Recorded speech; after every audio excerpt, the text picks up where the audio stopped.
지금은 전혀 예상치 않은 재난이 상시적으로 발생하는 이른바 뉴노멀의 시대입니다. 생방송 현장 리포트 날은 저희 KBC가 준비한 신개념 재난 방송입니다. 국민들의 생명과 안전, 재산, 심리적인 피해가 발생하는 곳은 물론 발생이 예상되는 지역까지 찾아가겠습니다. TV와 유튜브 생방송을 통해 지역의 한계, 편성의 한계, 정보의 한계를 뛰어넘는 재난 현장 리포트를 준비하겠습니다.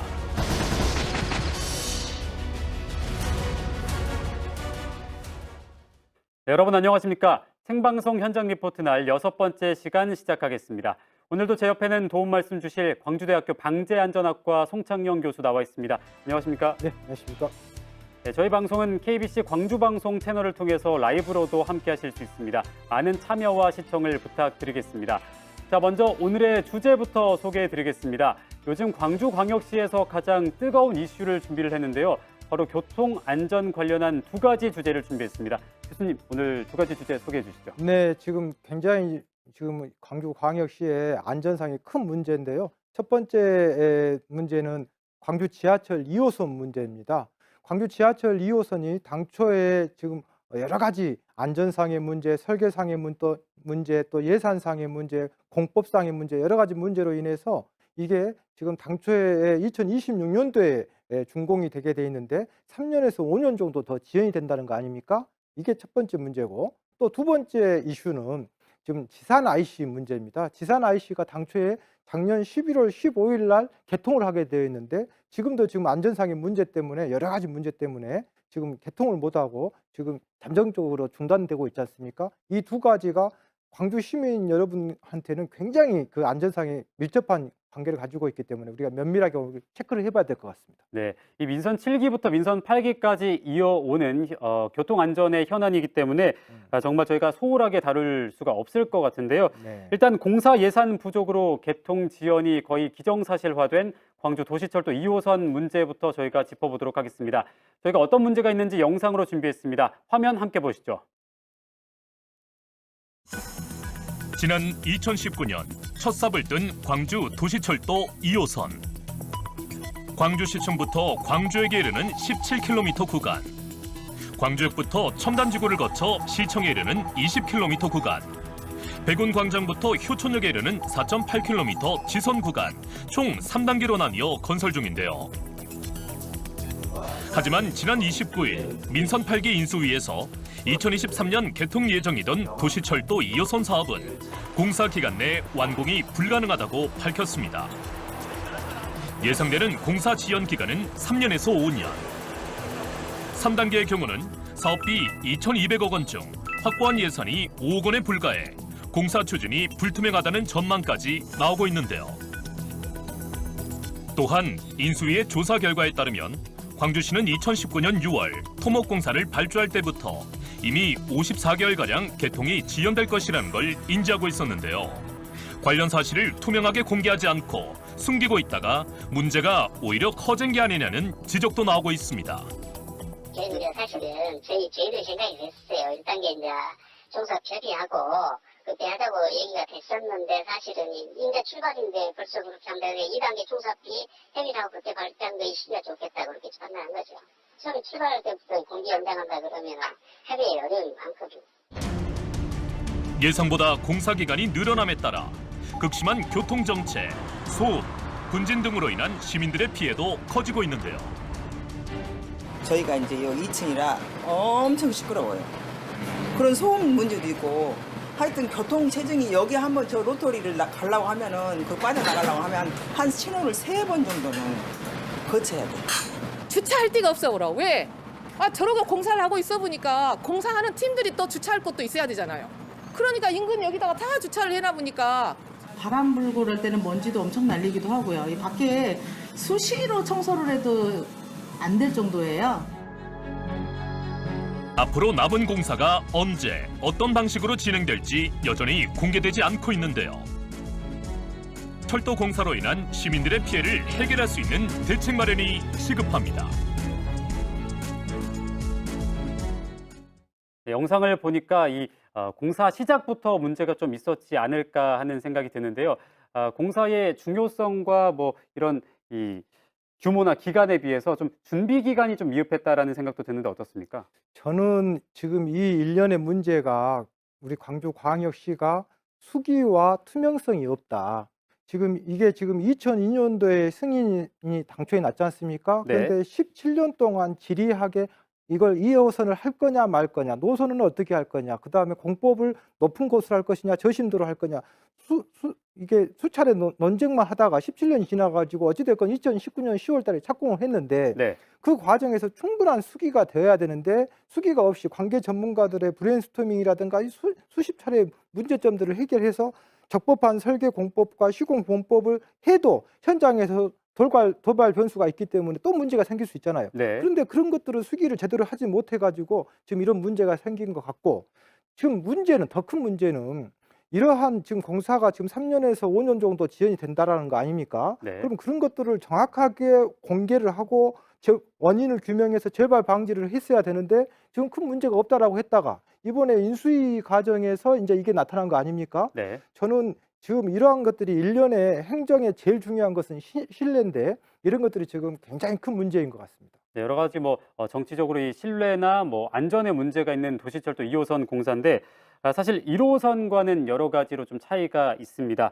먼저 신림선 경전철과 동일한 고무 차륜 및 무인 운전 방식으로 운영이 되고요.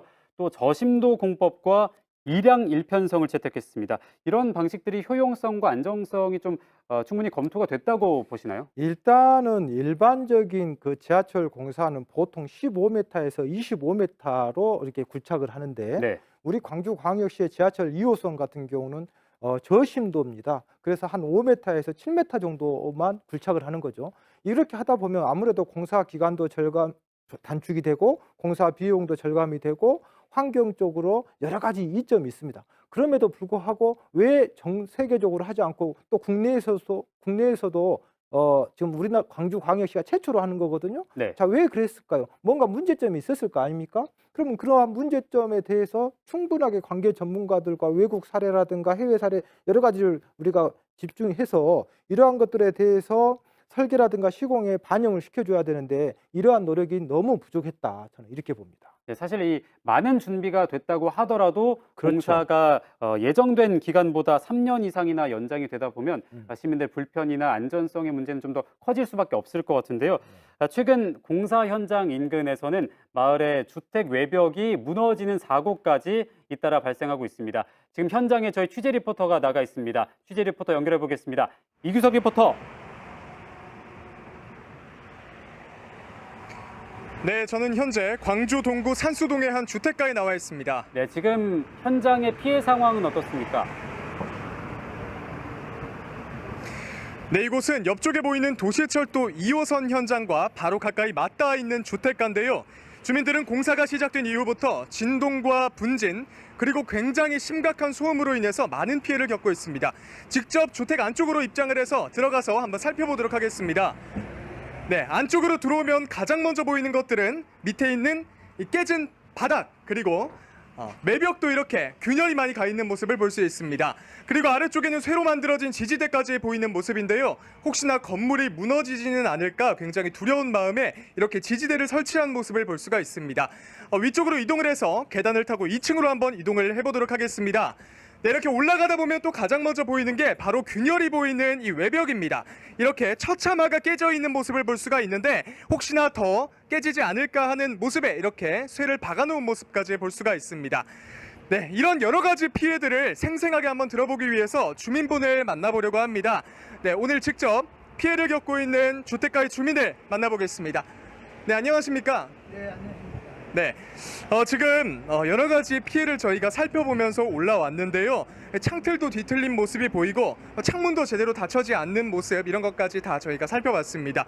이렇게 시멘트가 떨어져 나가고 이런 다양한 피해들을 한번 어떤 게 있는지 말씀해 주시죠. 예, 담이 무너지고요. 여기 부속 건물인 올라가는 계단이나 화장실, 연탄광, 모두 이 창고들이 전부 다 위에서 슬라브가 좀 깨져버렸어요.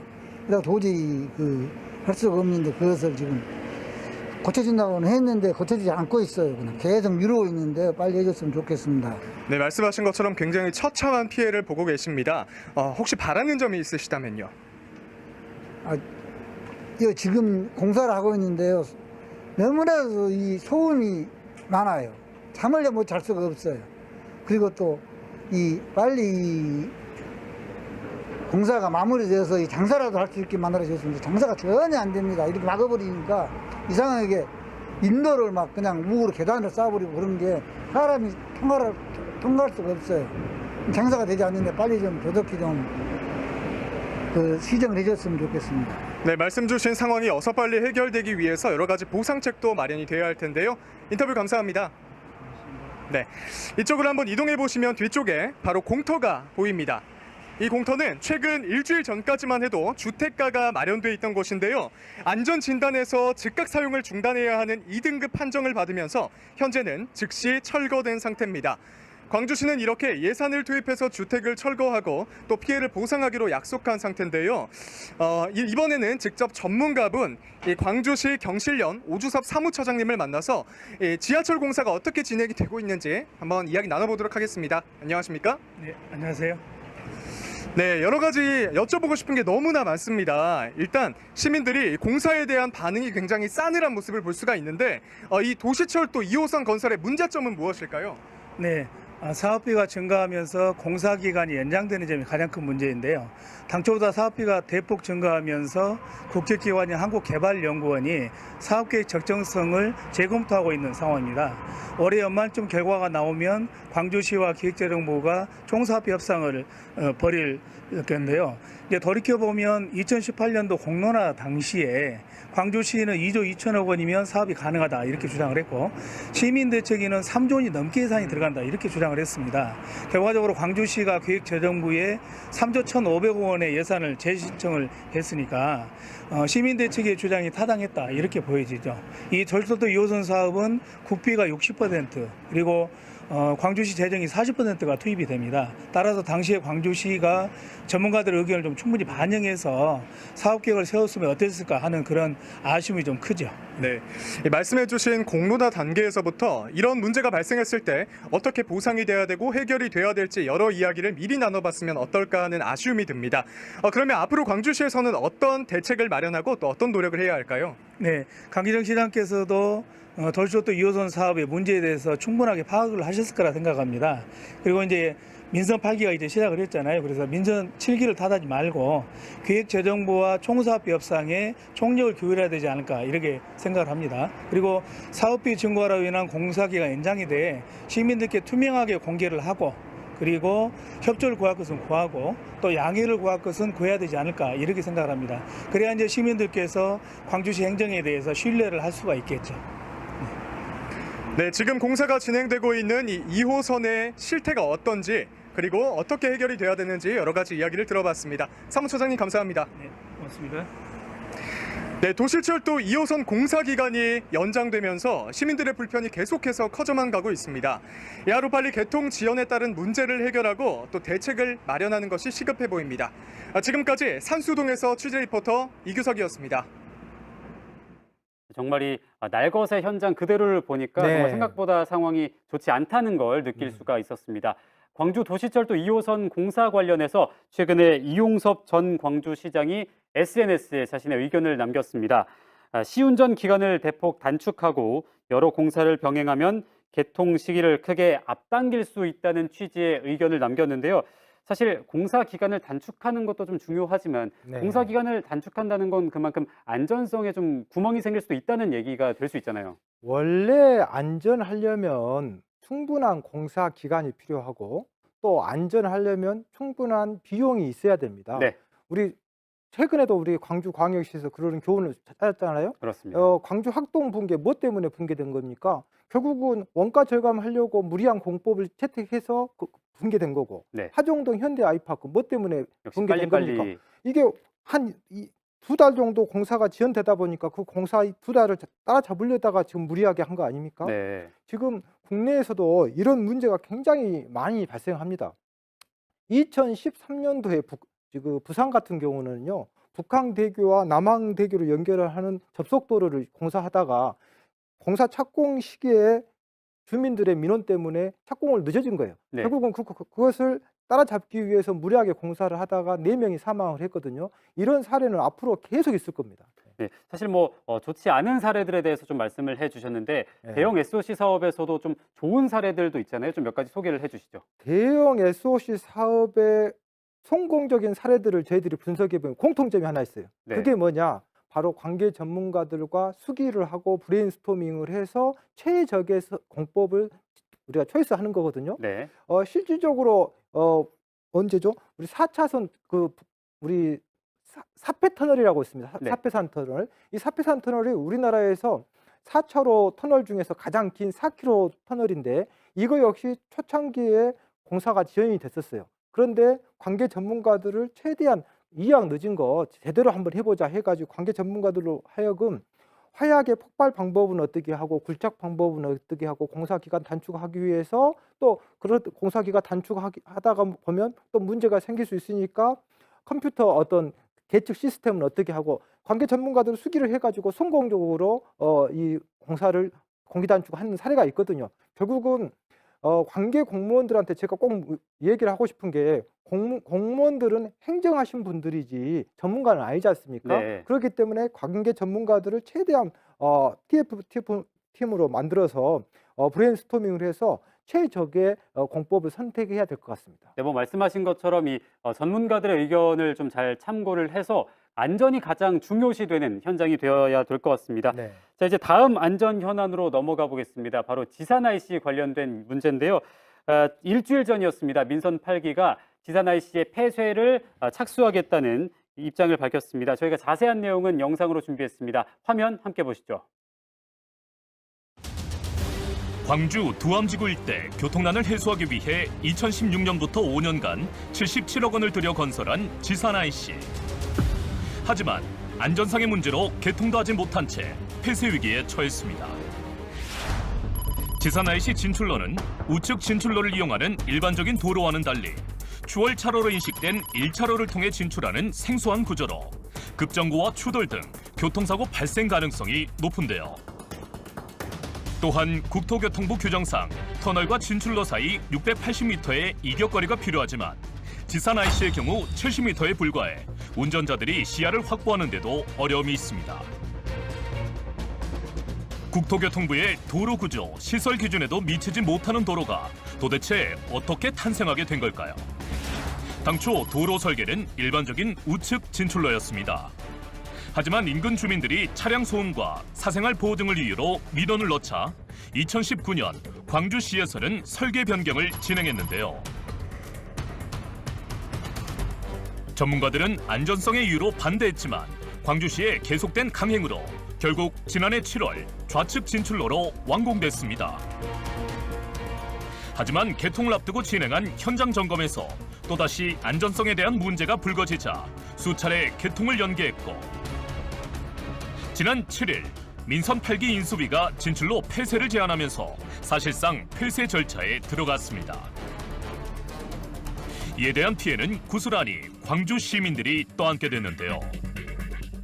이 많은 돈을 투자를 해놓고 개통을 하면 이거 아무것도 아니지. 돈이 처음에 들더라도 이쪽에 땅을 좀 구입해갖고 2차선에서 나가게끔 해야지. 이거 해놓으면 못하냐고. 아예 빼지를 말아야죠. 처음부터. 이거 돈 들이고 이거 뭐예요? 나라 세금 들이고. 77억 원에 달하는 혈세를 들였지만 개통도 못한 채 애물단지로 전락한 지산 IC 진출로. 안전상의 문제에도 불구하고 공사를 진행한 배경을 명백히 밝혀야 할 때입니다. 영상을 보니까 참 이해하기 힘든 부분들이 좀 있습니다. 전문가들의 반대에도 불구하고 공사가 착공이 됐고 결국 왼쪽으로 진출로가 이렇게 완공이 됐는데요. 참 어떤 문제가 있는지 좀 다시 한번 짚어주실까요? 정말 화가 납니다. 일단 이 문제에 대해서는 정말 화가 나는 게 한마디로 얘기해서 관계 공무원들이 전문가들의 얘기를 그야말로 옛날 선비들이 안방에서 글을 읽으면서도 쌀인문밖에 한방 눈이 내리는 소리도 듣는다는 자세로 남의 얘기를 잘 들어준다. 그래서 우리가 한자로 청설이라고 하지 않습니까? 네. 그런 얘기를 잘 들어줬어야 되는데 지금 여러 가지 문제점들이 있음에도 불구하고 이렇게 안 좋은 것을 강행했다. 정말 심각한 것 같고요.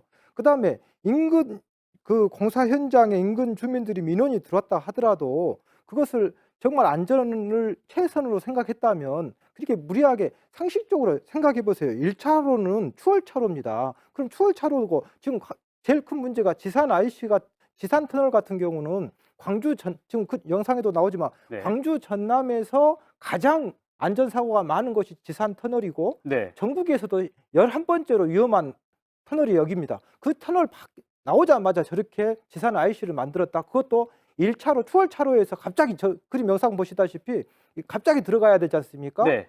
굉장히 지금 위험하죠. 자, 지금도 끼어들기 하기에는 1차로의 차가 너무 빠르게 움직이기 때문에 끼어들기가 상당히 힘든 그런 상황이 보이고 문제는 있습니다. 본인도 문제지만 갑자기 브레이크를 밟으면 그 다음 이제 운전자들까지 문제가 생길 수 있잖아요. 그렇습니다. 자, 터널을 빠져나오자마자 지산 IC 진출로가 이렇게 나와 있기 때문에 사실 2차로나 3차로 있다가 1차로로 끼어들기를 해서 지산 IC로 빠져나가기 지금 굉장히 여기 어려운 상황이죠. 보시면 이제 터널에서 막 나오자마자 지금 들어간 나들목으로 나가는 거지 않습니까? 네. 저게 제일 큰 문제가 원래는 규정상 국토부 규정상 680m 조금 더 진행하다가 저런 식으로 빠져나가야 되는데 터널에서 나오자마자 저렇게 하다 보면은 재난 안전이라고 하는 것은 네거티브 어프로치거든요. 저희들이 네. 무슨 얘기냐면 불안전하고 미흡한 것을 찾아가지고 안전을 도모하자고 하는 것인데 어떻게 된 게 설계 단계에서부터 불안전하고 미흡한 것을 만든다는 자체가 저런 발상 자체가 재난안전을 하는 사람으로서 굉장히 납득이 안 가는 거죠. 사실 전문가가 아니고 일반적인 운전자여도 이게 일반 시민들도 지금 똑같이 얘기하고 있지 않습니까? 그렇습니다. 네. 자, 이렇게 지산 터널 자체가 또 사고가 광주 전남에서는 가장 네. 많은 터널 중에 하나고요. 네. 전문가의 의견을 무시하고 안전보다는 이 정치적으로 또 경제적인 논리를 따져서 이렇게 좀 위험한 도로가 만들어진 것 같습니다. 안전하려면 죄송한 얘기지만 어떤 민원이라든가 여러 가지 정치라든가 이런 이해타산을 떠나서 안전만 바라보고 우리 용비어 청가에도 나왔지 않습니까? 뿌리 깊은 나무 바람이 아니 몇세. 안전에 대한 원칙은 공고히 가져야 되는데 자꾸 이런 것이 흔들리니까 문제가 있다고 생각합니다. 네, 지금 실제로 얼마나 위험한 상황인지 저희가 이 현장에 취재 리포터가 나가 있습니다. 현장에 한웅희 리포터 나가 있습니다. 한웅희 리포터. 네, 저는 지금 터널과 터널 사이에 조성된 지산 IC 진출로에 나와 있습니다. 네, 지금 안전 문제로 차량 운행이 안 되고 있는 것 같은데 맞습니까? 네, 그렇습니다. 현재는 안전성 문제를 이유로 이렇게 차량이 들어갈 수 없게 바리케이드로 길을 막아둔 상태입니다.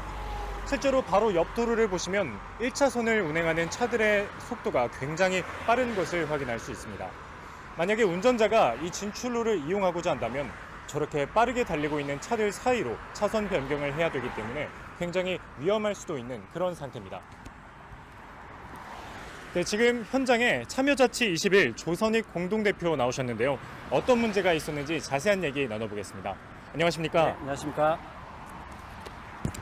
네, 개인적으로도 이렇게 터널에서 나오자마자 1차선에서 왼쪽으로 빠지는 위험한 도로를 처음 봤는데 이렇게 위험한 도로가 탄생하게 된 가장 큰 원인은 무엇일까요? 글쎄요, 일단 터널과 터널 사이라는 이유도 있어서 위험하겠지만 부암지구 IC와 중심사로 가는 방향에 IC가 있습니다. 그래서 약 30km에서 4km 사이에 IC가 다시 생긴 거고요. 그리고 IC의 양쪽을 보시면 상가시설이 많이 있거나 또는 주거시설이 되게 많이 있는 지역이 아니거든요. 그래서 IC를 만들어야 될 필요성이 있었는지가 저는 개인적으로 궁금을 한데 결론적으로 IC를 만들 필요성이 없는 지역에 IC를 내면서 지금 안전상의 문제로 개통을 못하고 있다고 하는 부분까지 겹쳐가지고 이 되게 실패한 행정의 하나로 지금 보여집니다. 네, 그러면 그렇게 필요성이 없는 아직 확인되지 않은 도로가 만들어지기까지 그런 결정 과정상의 문제점은 없었나요? 일단은 서두에 말씀드렸다시피 이 구간에 지금 IC를 만들어야 될 필요성이 객관적으로 좀 이해가 되지 않는 상황이고요. 그럼에도 불구하고 설계를 한 이후에 보통 오른쪽으로 IC가 빠지기 때문에 주민들 입장에서도 여기에 IC가 생긴다면 오른쪽으로 IC가 날 거라는 걸 충분히 예측을 하고 있었던 상황일 겁니다. 그러나 아이러니하게도 설계가 된 이후에 주민들 공청을 해서 주민들 반대가 불보듯 뻔할 거라는 걸 알고 있었을 것 같은데 또 그 주민들의 반대 의견만 받아가지고 또 출구를 왼쪽으로 바꿨다는 것도 석연치 않은 행정 과정인 것으로 좀 생각이 듭니다. 네, 그렇다면 만약에 지산 IC가 최종적으로 폐쇄 결론이 난다면 그에 따른 피해는 어떤 것이 있을까요? 일단은 설계 비용과 공사 비용에 대해서 손실이 발생을 하기 때문에 1차적인 피해가 생기는 거고요. 그다음에 이 시설물을 원상 회복시키려면 또 비용이 들어가는 거고, 방치를 하자니 또 이 시설물에서 어떤 사고가 발생할 수도 있는 거 아니겠습니까? 그래서 지금 경제적 피해도 발생을 할 뿐만 아니라 인근 주민들이 입는 피해도 있기 때문에, 그다음에 광주 시민들이 또 적정한 구간에 IC를 개통했다면 좀 더 순환도로를 편하게 이용할 수 있었을 건데, 불필요한 부분에 IC 개통을 시도했기 때문에 또 교통을 순환도를 이용하는 그 교통자들 입장에서도 불편함이 계속될 것 같습니다. 네, 그러면 끝으로 이렇게 재발 방지를 위해서 지자체와 관련 단체에 바라는 점이 있다면 말씀 듣고 인터뷰 마무리하겠습니다. 일단은 공청회라고 하는 과정을 통해서 지금 오른쪽에서 왼쪽으로 바뀌었다고 하는 부분이 과거 공청회를 하는 것과는 좀 다르게 결과를 반영한 걸로 보여지기 때문에 좀 공청회를 좀 내실 있고 실질적으로 해야 된다고 주문을 드리고 싶고요. 그 다음에 IC가 왜 여기에 필요한지 지자체에서 아직까지 설명을 하고 있지 못하는데, 여기에 IC가 필요한 이유에 대해서 좀 납득할 만한 설명이 필요할 것 같고, 이 폐쇄 여부를 떠나서 지금 설계 변경을 하게 된 근본적인 이유에 대해서도 납득할 만한 좀 설명이 필요할 것 같습니다. 네, 말씀 감사합니다. 네, 이곳 지산 IC는 77억이라는 국민들의 혈세가 투입된 만큼 사업 추진 과정에 대한 아주 철저한 진상조사와 함께 향후 지산 IC 활용 방안에 대해 아주 책임 있는 조치가 필요해 보입니다. 지금까지 지산 IC 진출로에서 취재 리포터 한웅이었습니다. 네, 뭐 저희가 이렇게 77억 원의 사업비라고 얘기를 했는데, 77억을 이렇게 써서 지은 지산 나들목에서 그렇게 바리케이트를 쳐놓고 저희가 인터뷰를 진행할 정도로 참 안타까운 상황이 이렇게 일어나게 됐습니다. 일단 지산 IC 존폐 문제에 대해서 좀 얘기를 나눠봐야 될 것 같은데요. 네. 일단 혈세가 투입됐기 때문에 쉽게 폐쇄 결정을 내리기 어려울 거라고 봤는데, 네. 폐쇄에 대한 이야기가 조금씩 많이 나오고 있습니다. 지금 이 결론을 보면 제가 자주 얘기하는 얘기가 있지 않습니까? 재난안전은 선제적인 복지요, 선제적인 행정이 되어야 된다.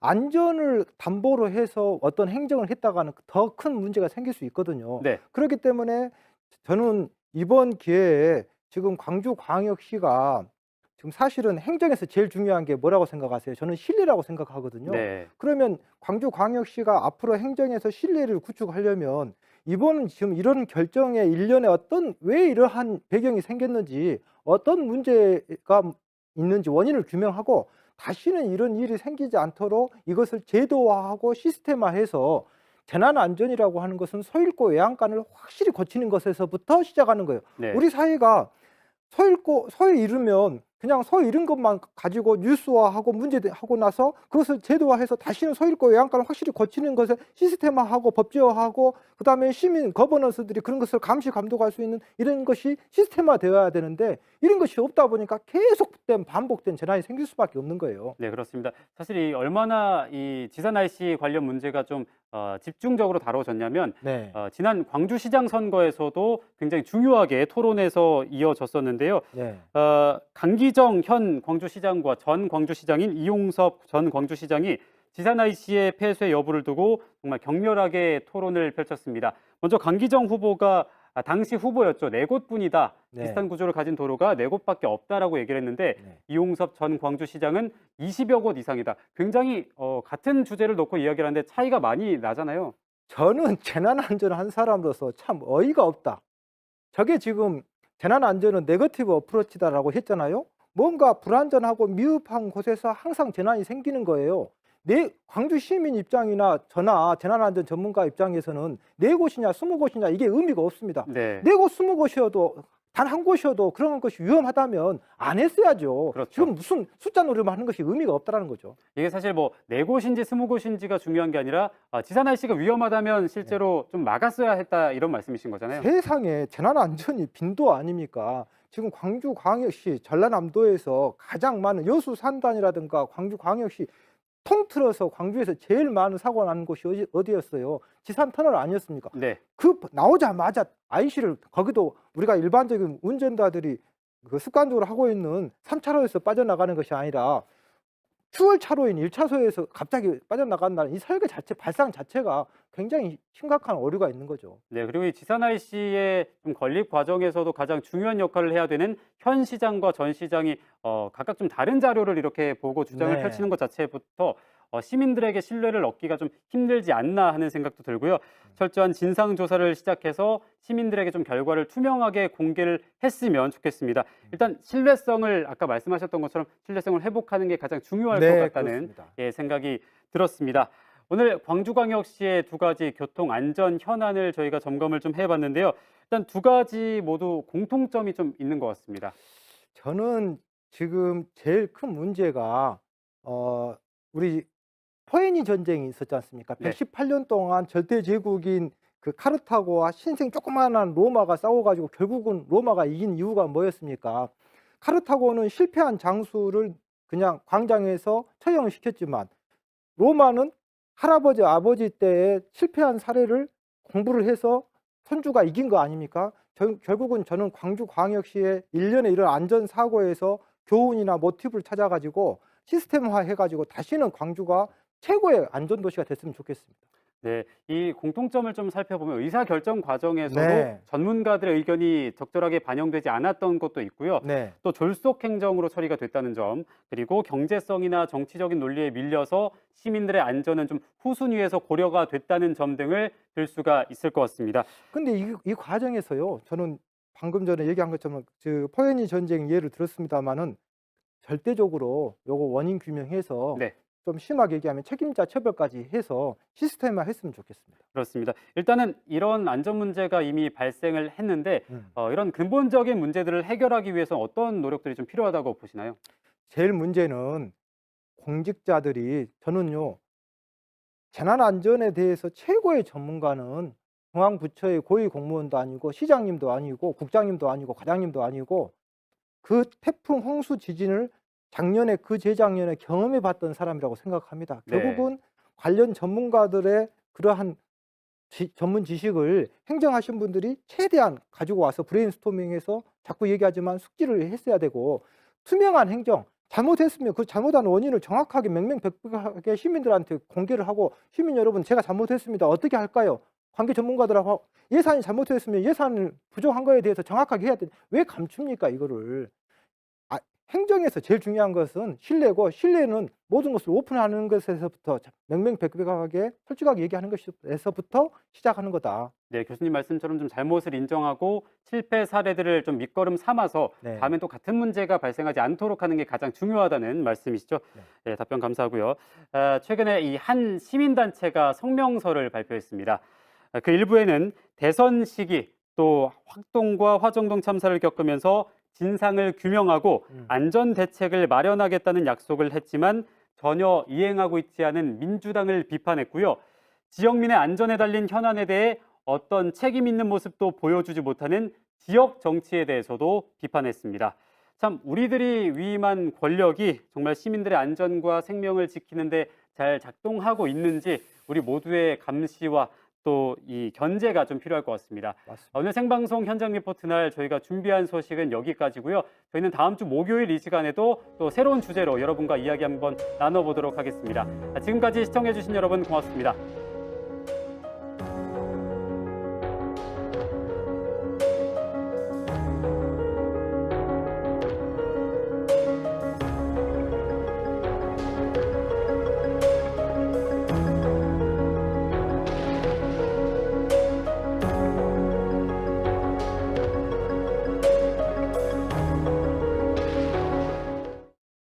창사 20년 그린 장례 문화원이 영산 강변 풍광 좋은 곳 북광주 IC 용전 사거리로 새롭게 이전했습니다.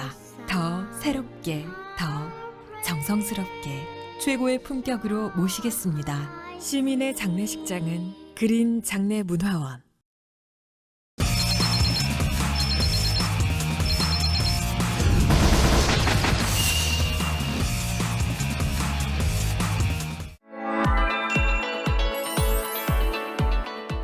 사회적 기업은 취약계층에게 사회 서비스 또는 일자리를 제공하거나 지역사회에 공헌함으로써 지역 주민의 삶의 질을 높이는 등의 사회 목적을 추구하면서 재화 및 서비스, 생산, 판매 등 영업 활동을 하는 기업이라 할 수 있습니다.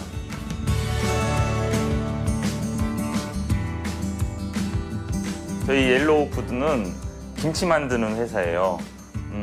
지역의 농산물, 특히 광주, 전남에 있는 건강한 아주 신선한 농산물들을 가지고 김치를 만드는, 그리고 사회적 기업을 지향하는 현재 예비 사회적 기업입니다.